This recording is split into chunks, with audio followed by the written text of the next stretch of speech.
जी नाना जी का मतलब है जी जी खैर वास्ता के साथ नमक के हजरत के तरफ फ्लोरिड इंडेक्स रे चले जी भाई बात कर लो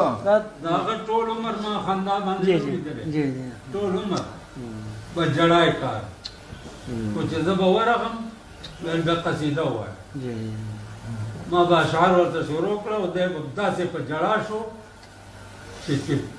اسمان ته به جړا رسېږي په سن 65 کې زه حج ته تللی وم نو هغه د آب زمزم کوی له کوزو اوس یې راوچت کړی دی نو لاندې نه د جړا چغې راخېږي چې ما داسې پاس نه وکته نو دی د آب زمزم په جان اچوي او جاړي زه ورپوښتم ما ورته ویل مالجي دا څه کوئ په زمزم په ځان اچولی جاړي وای د دې نه خبر نه یې په دې د چا لتې لګېدلي دي او پکې زمزم راوتی دی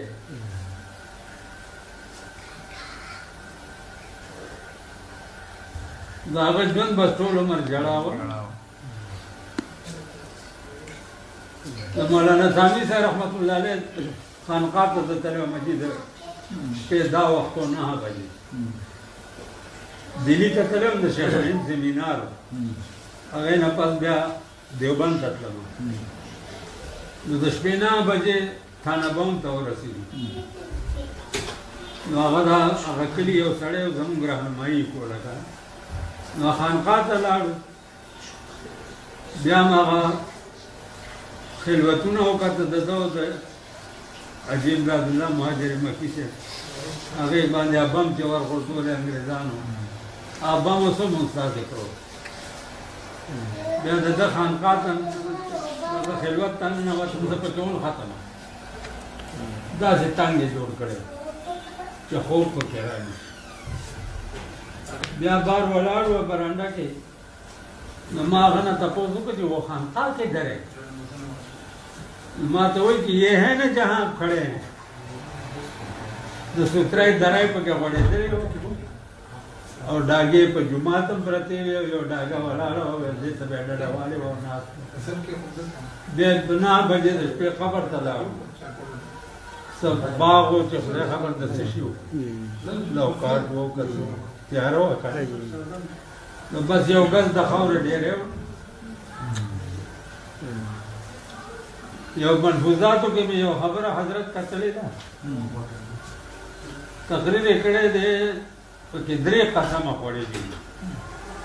چې والله بالله ثم تالله مجھے خدا لا یزال کی قسم ایک بار اللہ کہنا دونوں جہان کی نعمتوں سے بہتر ہے اور اس کے بدلے میں جو کچھ ملے گا تو مرنے کے بعد پتہ چل جائے گا دا غراض میں پیمان کا بل کار شته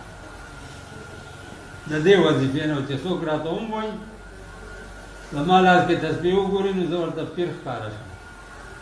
نو ما ورته ویلي چې بچیا بس یو ځل الله وایي بیا مولانا روم د دې تصدیق وکړي چې رابعه بصري یو ښځه وه هغه به 24 घंटे لګیا وه الله الله الله الله الله بل کار یې نه یو شپه پې حال راغی چې حال پې راغی نو الله ته فریاد وکړه یا الله زما زړه وچاودو په الله الله ویلو او تا یو ورځ یې مونه وی چې زه دا یم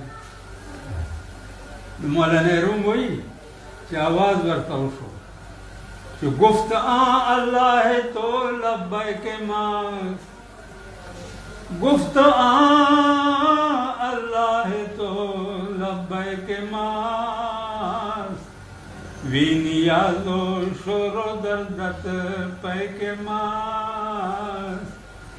دستا اللہ ویل زما لبیک دے کنا چې ته یو ځل الله وایې زه درته 10 ځله لبیک وایم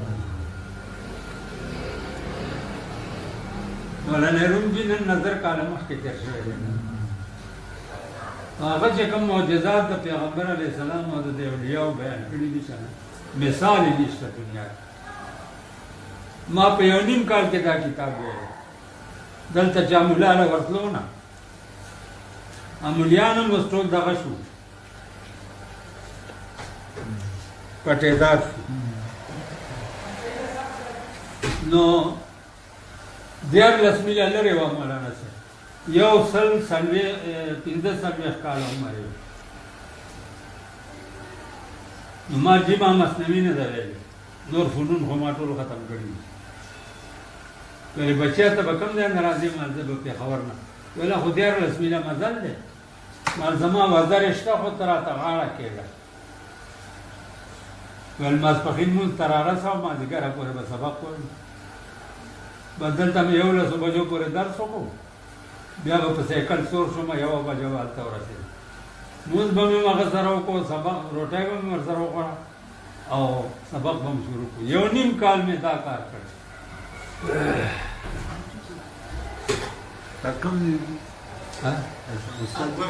اکبرپوره ده اکبرپوره سره جبه کړی دی او روزه مالته ده رضا ته ورکړه ځه ها نور په ما پرېږدي ها نو هغه په آخري ورځ جمعه ته یو خبره وکړه چې بچیا د مولانا روم یو